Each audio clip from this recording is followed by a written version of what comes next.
Père, nous te présentons ces instants, je te présente ces moments, Seigneur. Tu les as préparés d'avance, Seigneur. Je sais que tu as des bonnes choses préparées, Seigneur. Permets-moi et donne-moi, Seigneur, d'apporter ta parole avec précision, avec limpidité, Seigneur, par ton esprit.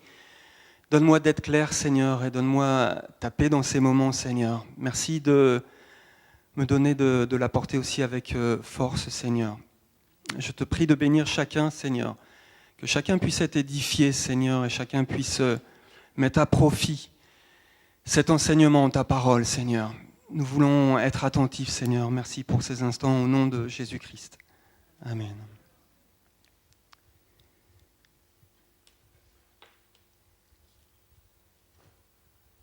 Je pourrais vous parler de l'amour de Dieu ce soir. On le fait abondamment dans l'Église. Parce que la Bible nous parle de cet amour abondamment, je pourrais vous parler de la grâce de Dieu, du salut en Jésus-Christ. Pourrais vous dire et témoigner que Dieu relève, que Dieu soutient dans les difficultés, que Dieu guérit aussi. Je pourrais vous apporter un enseignement sur ces sujets. Et la Bible est riche en cela. Mais la Bible aussi parle d'un jour qui viendra. Un jour où Dieu jugera. C'est marqué, c'est le titre, oui. Le titre « Avertis mon peuple ». J'ai été interpellé il y a une semaine lors du culte par une parole qui a été apportée et qui disait « Avertis mon peuple, avertis ». Et j'ai été d'autant plus interpellé par cette parole parce que la veille, on m'avait dit aussi, un chrétien de l'église m'a appelé et il appelait pour avoir des nouvelles de la famille, pour avoir des nouvelles de mon épouse et puis pour échanger. Et il a apporté aussi cette parole dans l'échange. Il y avait cette idée aussi d'avertir. Et donc j'étais interpellé et j'en ai fait le sujet de cette prédication. Avertir, c'est pas forcément simple, surtout quand on parle de jugement derrière. On est dans une réunion d'évangélisation, et comme je vous disais, c'est plus facile de parler de la joie, de l'amour de Dieu que du jugement qui vient. Et pourtant, la Bible en parle aussi. Jésus a abordé ce sujet et avertit. La Bible nous avertit sur ce jour qui viendra. Alors évidemment, il ne s'agit pas d'avoir peur. Un avertissement, ce n'est pas une occasion de peur. On avertit un enfant, par exemple, quand il approche la main du feu, on lui dit que ça brûle et qu'il ne doit pas approcher sa main. Ce n'est pas parce qu'on ne l'aime pas, ce n'est pas parce qu'on veut exercer une autorité, ou c'est parce qu'on veut son bien. Son bien. Un avertissement, ça a parfois une connotation peut-être d'autorité, une connotation négative. Un avertissement dans le milieu du travail, ce n'est pas forcément réjouissant, ça peut nous déranger. Ça peut aussi être l'occasion de se reconsidérer dans son travail, de reconsidérer sa voix, sa position, de reconsidérer ce que l'on fait. Un avertissement, on en a tous les jours des avertissements. Quand vous roulez, vous conduisez, il y a des panneaux danger, des panneaux triangulaires en rouge, ça annonce un danger. C'est pas pour ça que vous stoppez pas net si vous voyez un panneau danger, carrefour, vous vous arrêtez pas devant le panneau en disant j'avance plus, ça va être dangereux. Non, ça vous prévient d'un danger potentiel, une voiture peut arriver sur la droite, etc. Un animal peut passer, ça vous prévient et ça peut vous éviter des soucis. La Bible avertit et Dieu avertit. Il avertit parce qu'il connaît l'homme, il sait dans quelle situation se trouve l'homme, il sait quelles sont les tentations et la nature de l'homme. Il connaît le péché qui couvre la terre, qui envahit la terre, et il sait très bien que l'homme n'a pas forcément des dispositions favorables à son égard. Et Dieu est ce qu'il est. Dieu est, la Bible dit tout simplement, et il est juste, saint. Et la Bible avertit, parce qu'entre notre nature de pécheur et sa propre nature, il risque d'y avoir des tensions, et Dieu avertit. Il a des choses à nous dire sur ce sujet important. Parce qu'il a fixé un jour, la Bible dit. Je voudrais vous lire un texte dans les Proverbes, au chapitre 1, verset 20, à partir du verset 20 jusqu'au verset 32. Ça donne une idée de l'esprit de Dieu, ça nous parle de sagesse, et ça reflète un peu le regard que Dieu peut avoir sur le monde. Alors j'espère que ça ne vous choquera pas, en tout cas c'est l'Écriture qui le dit, et la parole de Dieu, donc on ne peut pas l'occulter. Et voici ce qui est écrit. La sagesse crie dans les rues, elle élève sa voix dans les places, elle crie à l'entrée des lieux bruyants, aux portes dans la ville, elle fait entendre ses paroles. Jusqu'à quand, stupides, aimerez-vous la stupidité ? Jusqu'à quand les moqueurs se plairont-ils à la moquerie et les insensés haïront-ils la science ? Tournez-vous pour écouter mes réprimandes. Voici, je répandrai sur vous mon esprit, je vous ferai connaître mes paroles.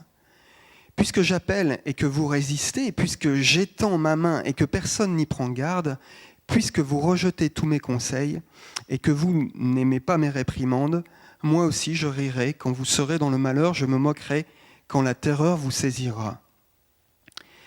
Quand la terreur vous saisira comme une tempête et que le malheur vous enveloppera comme un tourbillon, quand la détresse et l'angoisse fondront sur vous.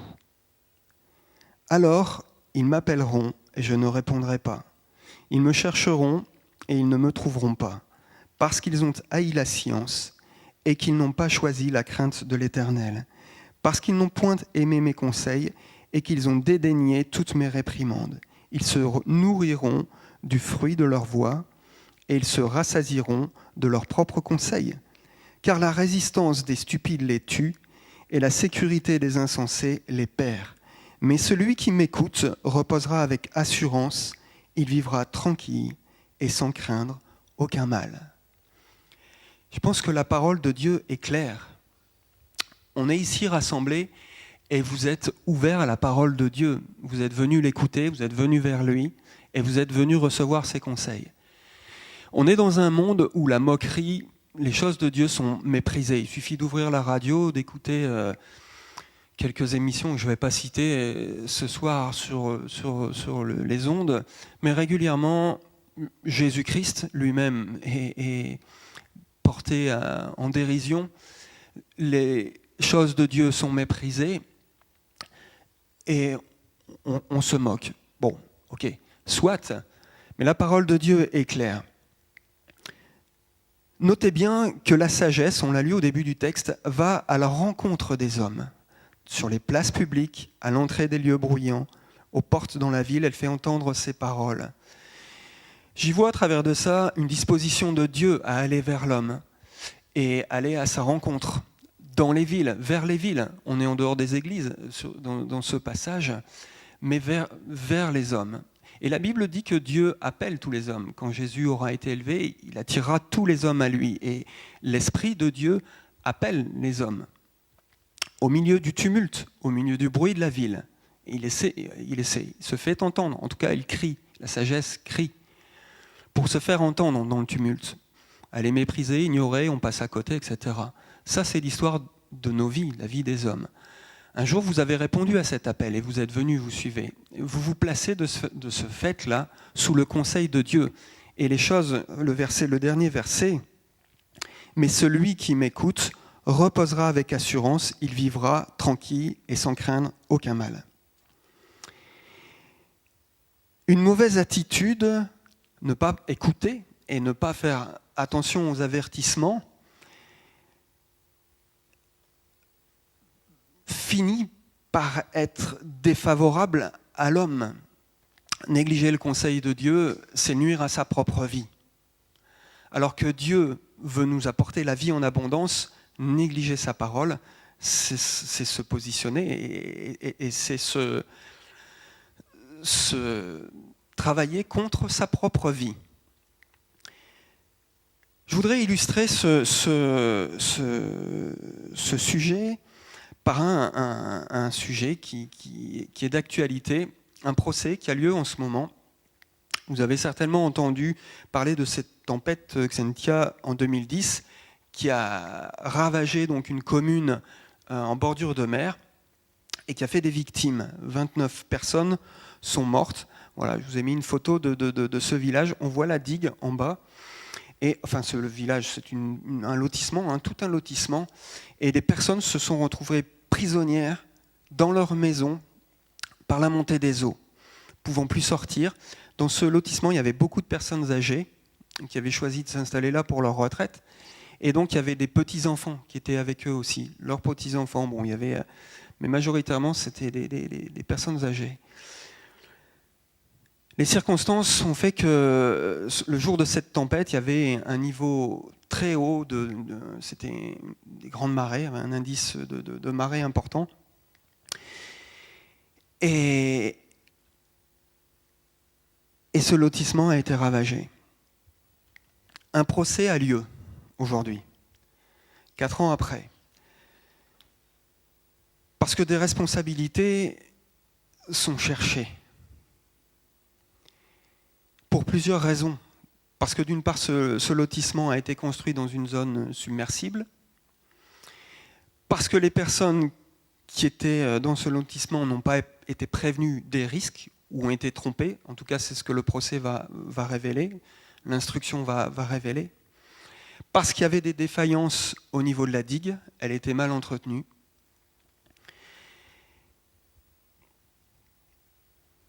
Et parce que ces gens-là, finalement, n'ont pas été avertis comme il convenait.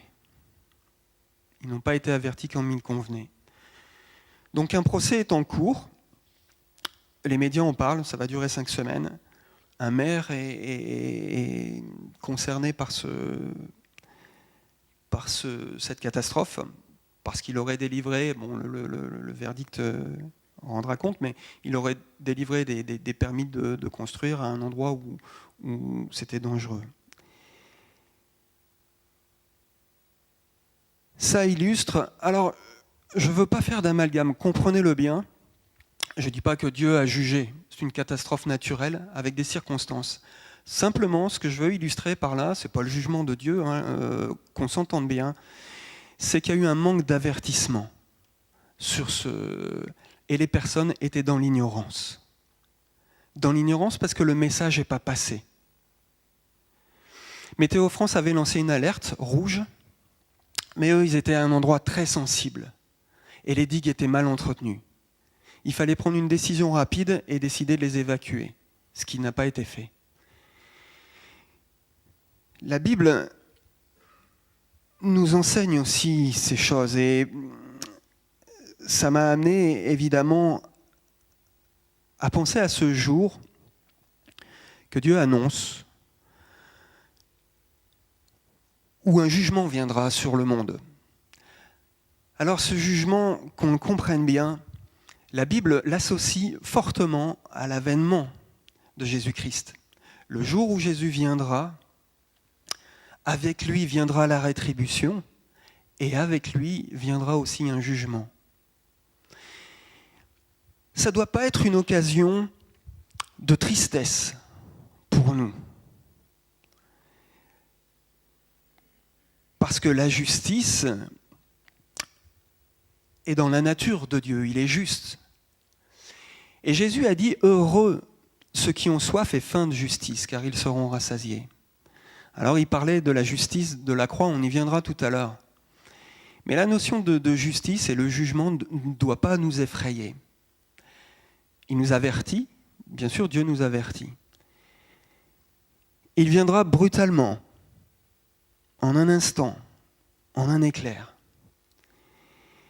Et Matthieu nous précise les choses. Alors bien sûr, les disciples attendaient l'avènement de Jésus, le jour où il rentrerait dans sa gloire. Mais la gloire de Jésus sera accompagnée de puissance et de force. Autant il est venu humble et petit, il s'est donné, il est venu serviteur, il reviendra plein de puissance dans sa gloire avec les anges pour prendre possession,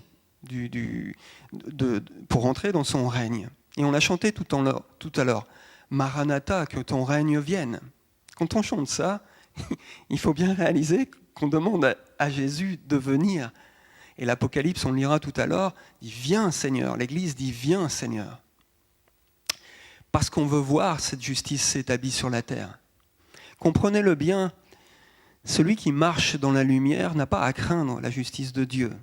Et on le verra tout à l'heure, celui qui marche dans les ténèbres sera surpris. Alors les disciples lui ont posé la question, mais quand ce jour viendra-t-il ? Matthieu 24, 36, je vais vous le lire, il ne sera pas affiché. Pour ce qui est du jour, c'est Jésus qui répond, pour ce qui est du jour et de l'heure, personne ne le sait, ni les anges des cieux, ni le Fils, mais le Père seul.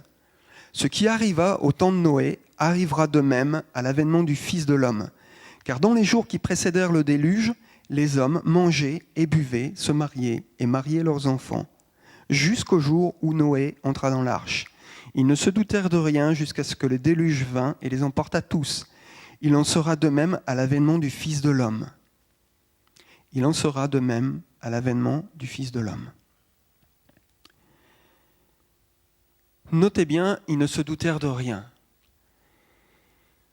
Surprise, c'est comme ces gens, c'est arrivé en pleine nuit, ils se doutèrent de rien, alors que ce jour a été fatal pour eux. Ils se doutèrent de rien. Ça interpelle l'Église aussi. L'Église a une mission aussi, de ne pas faire peur aux gens, mais de dire que ce Dieu plein d'amour, plein de grâce, plein de justice et de vérité, ce Dieu saint vient aussi. Et la Bible nous enseigne à nous préparer par rapport à ce jour. Prépare-toi à la rencontre de ton Dieu. Et Jésus est venu pour offrir sa vie, on reviendra tout à l'heure là-dessus, je ferai une parenthèse, mais dans les actes, il nous est dit pour détourner les hommes de leurs mauvaises actions, pour les orienter vers le bien. La première venue de Jésus-Christ est un salut. C'est un impact aussi pour que les hommes se détournent du mal. Par l'amour. Dieu attire l'homme pas par la peur, par des cordages d'amour, mais sa nature même le pousse, et les prophètes l'ont annoncé, de se préparer par rapport à sa nature, par rapport à sa sainteté. Par rapport à sa sainteté. Le problème, vous voyez sur ce village, cet endroit, j'ai entendu un homme qui était interrogé par les médias, et cet homme disait, vous voyez le problème, c'est qu'on a oublié ce que disaient les anciens, la mémoire des anciens. Parce que les anciens savaient très bien que c'était une zone inondable. Mais des promoteurs derrière ont poussé, parce qu'il y avait des intérêts financiers, une construction d'un lotissement. Et c'est souvent le cas, on construit beaucoup en bordure de mer. Bon, on pourrait parler de ce qui s'est passé à Haïti aussi. On connaît les règles de construction, mais pour que ça coûte moins cher, pour gagner plus d'argent, pour une rentabilité meilleure, on passe au-delà des règles de construction. Et on passe au-delà de la sagesse. On n'écoute pas, on n'entend pas. Et là, ce qui s'est passé, donc cette personne disait, on a oublié la mémoire. Mais vous savez, la Bible est un livre de mémoire aussi. Et elle nous invite à plonger les regards pour savoir ce qui s'est passé dans les temps anciens, et notamment avec Israël. L'histoire d'Israël nous est donnée pour nous enseigner ce qui s'est passé, et l'histoire de l'humanité. Alors bien sûr, on pourrait parler de Noé, bon, on l'a fait. Qu'est-ce qui s'est passé au temps de Noé ? Genèse chapitre 6, verset 6, nous dit « L'Éternel vit que la méchanceté des hommes était grande sur la terre. » Moi, je vous pose une question, que pense Dieu de ce qui se passe aujourd'hui ? Il suffit d'allumer son poste et la méchanceté, quand on entend ce qui se passe, des hommes se font égorger et on diffuse ça sur Internet, imaginez ce que peut penser Dieu.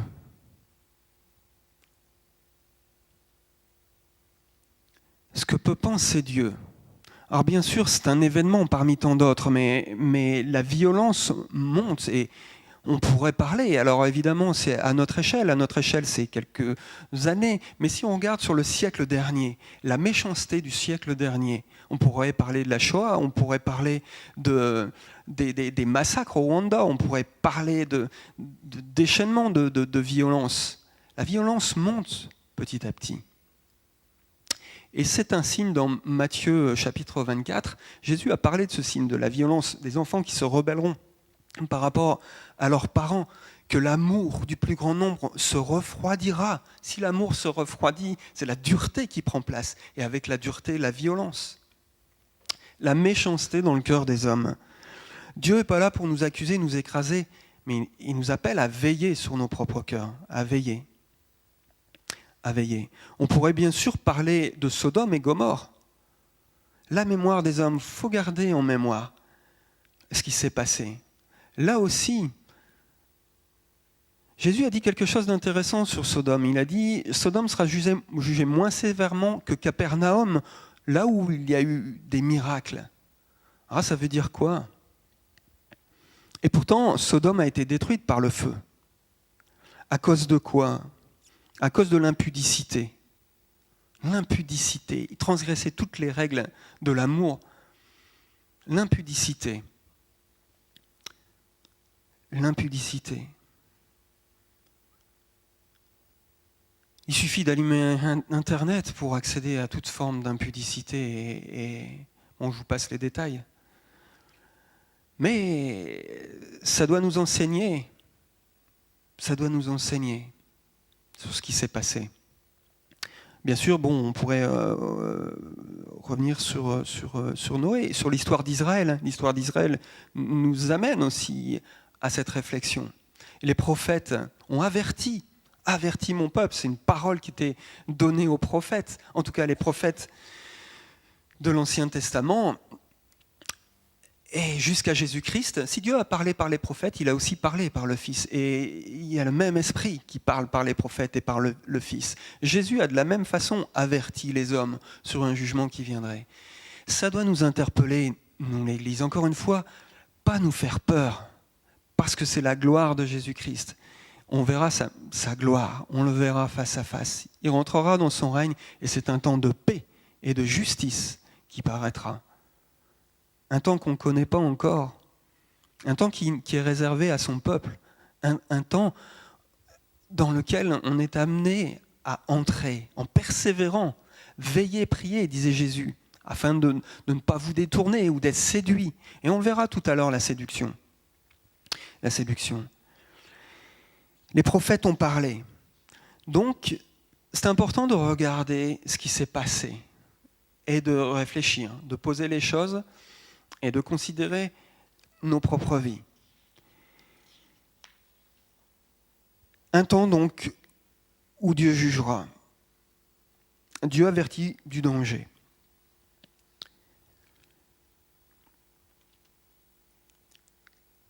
Par rapport au danger, vous voyez, il y avait une digue à cet endroit.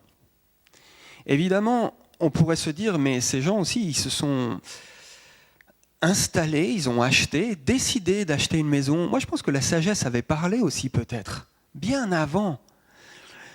S'il y a eu des malversations, la sagesse a certainement parlé aussi avant. Mais ils se sont dit, il y a une digue. Et c'est là peut-être où ils étaient trompés. C'est que la digue était mal entretenue. Je voudrais vous poser une question. Ils faisaient confiance à cette digue, ces gens-là. Ils avaient confiance en cette digue, parce qu'ils savaient très bien que derrière, il y avait un océan derrière. Redoutable. Un océan qui pouvait se déchaîner. Mais il y avait cette digue. La digue était là. Elle était bien construite. Elle était parfaite. Elle était bien faite. Il n'y avait pas eu de problème. Jusqu'au jour où. Ça nous amène à se poser cette question, et je crois que Dieu nous amène à nous poser cette question. En quoi je me confie ? Et tout ça en rapport avec ce jugement qui vient. En quoi je place ma vie ? En quoi je place ma confiance ? Toute la Bible nous invite à placer notre confiance en Dieu. Nous sommes pécheurs, mais Christ est mort pour nos péchés.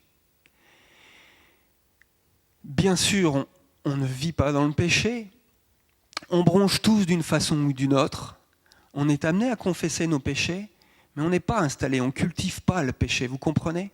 On est tenté, nos esprits sont traversés par toutes sortes de pensées qui ne sont pas forcément glorieuses, mais envers lesquelles on est amené à se positionner. Et la Bible nous invite à nous placer notre confiance en Dieu. Par rapport à notre état, à nous placer en Dieu, à nous confier en Dieu. Confier, c'est placer de la foi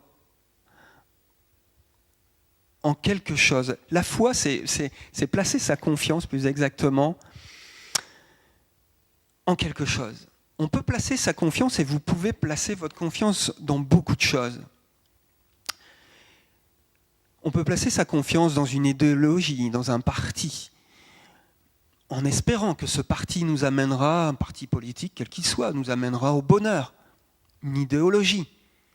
On peut placer donc sa confiance en l'homme. On peut mépriser Dieu, on peut croire, comme les humanistes, croire que l'homme réglera tous les problèmes, que l'homme se libérera de son péché. Mais au plus l'homme avance, au plus la technologie avance, au plus ça devient dangereux, parce que le péché est toujours présent, mais la puissance de feu entre les mains de l'homme est démultipliée.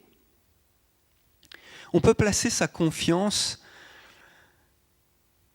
en un homme, en une religion aussi, mais on peut être trompé aussi par les religions. C'est important de plonger les regards dans l'Écriture, de savoir où on en est avec Dieu, de savoir ce que dit la parole. Et par rapport à ce jugement, il faut être clair, au clair par rapport à ce jugement qui vient. Je voudrais vous montrer quelques hommes qui ont véhiculé des idéologies, on va aller vite là-dessus. Là, c'est Joseph Goebbels. Il véhiculait une idéologie et toute une nation l'a suivi, peut-être pas tout entière, mais la majorité. Ils sont accédés à un pouvoir et ils véhiculaient une idéologie, une politique qui était intéressante d'une certaine façon, mais une politique raciste, une politique remplie de haine. Et des hommes et des femmes l'ont suivi sur ce chemin. Ils ont été entraînés à la ruine. L'Allemagne, à la fin de la guerre, était ruinée, dévastée. Et cet homme-là était le porte-parole du nazisme. C'était un très grand communicateur. Il savait parler aux foules, entraîner les foules. C'était le bras droit d'Adolf Hitler. Et cet homme-là a terminé dans le bunker avec Adolf Hitler. Adolf Hitler s'est suicidé. Lui a tué ses 5 enfants de sa propre main avec sa femme et s'est tué lui-même après. Ils se sont donné la mort. La ruine. Ils n'ont pas écouté la sagesse de Dieu. Ils se sont livrés, ils ont méprisé certainement l'enseignement de Dieu pour leur propre ruine et la ruine de toute une nation qui les a suivis. Ok, on peut passer à un autre homme. Bernard Madoff. Là, c'est sur un plan financier, économique. C'est un homme qui, dans les années je ne sais plus, 2010, 2008, 2010, enfin en tout cas, a entraîné des personnes à la ruine sur un plan financier. À la ruine, parce qu'il a fait des montages financiers creux, mensongers, sans valeur. Il a trompé volontairement. Il a créé une société financière mensongère et creuse. C'est le plus grand scandale financier de l'histoire. 65 milliards de dollars ont été perdus. J'ai lu le témoignage d'une femme un jour qui avait placé ses économies. On lui avait conseillé de suivre cet homme. Elle avait 150 000 euros, ici en Europe, à placer son argent pour la faire fructifier rapidement, 17%. C'était le taux de rentabilité qu'il annonçait. Elle a tout perdu en 2010. Tout perdu. Elle n'avait plus que ses yeux pour pleurer. Des hommes et des femmes l'ont suivi. Un mensonge et ruine à la fin. Ok, on peut passer au suivant. Jody Mambro. Ça, c'est un scandale des années 93. C'est le fondateur de l'ordre du Temple solaire. Vous avez entendu parler de lui, on en a entendu parler à la radio il y a quelque temps. Fondateur de l'ordre du Temple solaire. Et j'ai écouté une émission là-dessus qui parlait justement de cet homme très imprégné dans l'ésotérisme. L'ordre du temple solaire, ça a été dit par la suite. Le grand reporter qui a suivi cette histoire disait, quand j'ai mis le doigt là-dessus, quand j'ai tiré un fil d'une nébuleuse, un ordre qui était lié à des ordres maçonniques, des ordres financiers, politiques, des ramifications politiques. On n'a pas élucidé cette affaire encore. Mais il a séduit des hommes et des femmes qui l'ont suivi. Milieu ésotérique, ils ont fini par se suicider. Bon, c'est arrivé, je vous passe les détails, c'est arrivé dans les années 93, au Canada, en Suisse et en France. Des enfants, des femmes, des hommes et des femmes ont placé leur foi en lui et ont fini par périr. L'ésotérisme.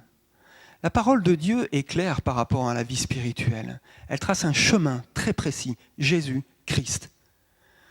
C'est lui qu'il faut suivre. Jésus a dit « Je suis le chemin, la vérité et la vie. Celui qui vient à moi ne périra jamais. » Ok. Jésus l'a manifesté.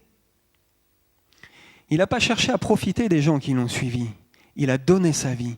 Il les a enrichis par sa parole, par des guérisons, par des miracles. Il a donné sa vie. Et il a été approuvé du Père. Il est ressuscité et c'est lui, Jésus-Christ, qui jugera les vivants et les morts. Je voudrais inviter les musiciens. On va terminer par ça. En qui vous placez votre confiance ? Bien sûr, je crois que beaucoup d'entre vous ont placé leur confiance en Jésus. C'est important de connaître ses paroles, de les mettre en pratique, de le suivre, de se préparer. Jésus disait « Veillez, attention que personne ne vienne vous séduire ». Quand ses disciples lui ont dit « Mais quand tu reviendras ?» Jésus, ça n'a pas vraiment d'importance. Chacun doit se trouver prêt. Et la première chose qu'il a dit « Veillez à ne pas vous faire séduire ». Il y a tout un jeu de séduction. Et le chrétien doit veiller à ne pas se faire séduire, ni par l'argent, ni par une idéologie politique, ni par un mouvement religieux. Plongez vos regards dans l'Écriture. Instruisez-vous, participez bien sûr aux réunions. Instruisez-vous. Jésus est notre abri. Jésus est notre abri.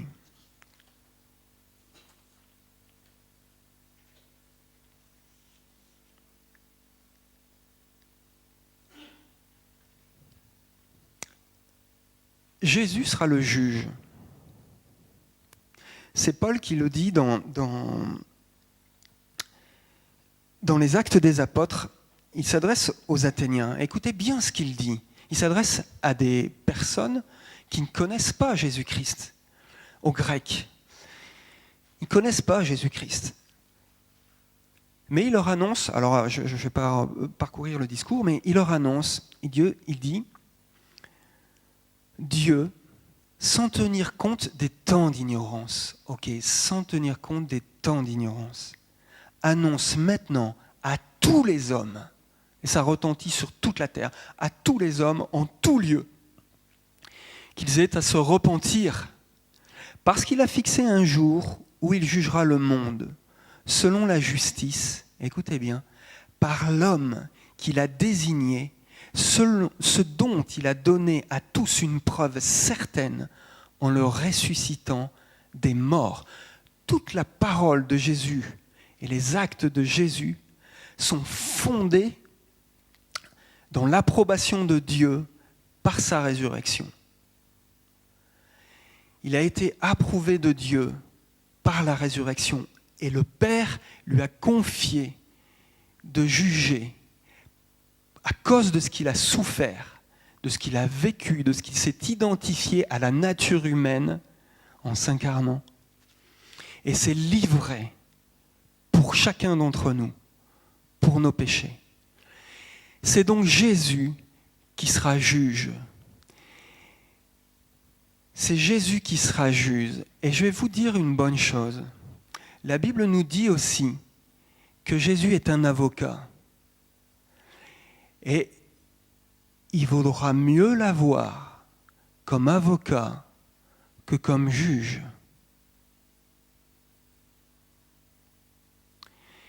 Et vous l'aurez comme avocat en vous approchant de lui. Un avocat va préparer votre défense. Un avocat va instruire le juge. En tout cas, il va prendre votre défense. Et Christ attestera qu'il vous connaît et qu'il prendra votre défense. Et il l'a pris, il fera valoir son sacrifice qui a été approuvé du Père. Bien sûr, Jésus jugera les incroyants, les croyants et les anges. Toutes les créatures seront jugées parce que Dieu l'a décidé un jour. Il nous a laissé la liberté à chacun de choisir, de se positionner, mais il appelle et il crie comme on l'a lu tout à l'heure.